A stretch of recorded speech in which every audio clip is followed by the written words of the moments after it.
সপ্তাহের ৬টি দিন আমরা দুনিয়ার কাজে ব্যস্ত থাকি, কিন্তু এমন একটি দিন আছে যাকে বলা হয় গরিবের হজের দিন। এই দিনে এমন এক মুহূর্ত আসে যখন দোয়া করলে আল্লাহ কখনোই ফিরিয়ে দেন না। খুব সাধারণ কিছু হাদিস আর আমলগুলো বুঝলেই কিন্তু আমরা এই দিনটিকে আমাদের জীবনের সেরা দিন বানিয়ে ফেলতে পারি। চলুন দেখে নিই সেই সহজ বিষয়গুলো কি কি।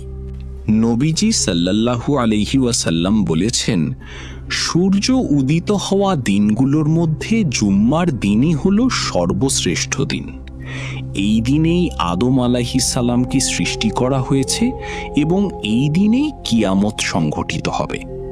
সহিহ হাদিসে এসেছে, যে ব্যক্তি জুম্মার দিনে ভালোভাবে গোসল করে আগে আগে মসজিদে যায়, আল্লাহ তার প্রতিটি কদমের বিনিময়ে 1 বছরের নফল নামাজ এবং 1 বছরের রোজার সওয়াব লিখে দেন। ভাবুন তো, মাত্র কয়েক মিনিটের হাঁটার বিনিময়ে আপনি কয়েকশো বছরের সওয়াব পেতে পারেন।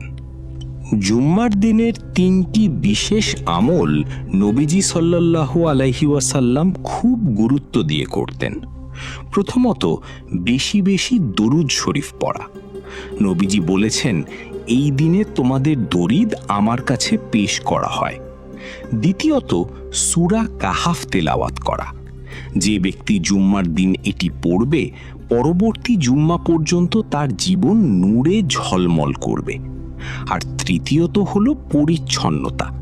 নখ কাটা, মেসওয়াক করা এবং সুগন্ধি মেখে মসজিদে যাওয়া।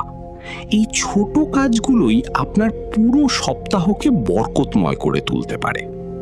জুম্মার দিনের সবচাইতে আকর্ষণীয় বিষয় হলো এমন এক সময় যখন বান্দা যা চায় আল্লাহ তাকে তাই দেন।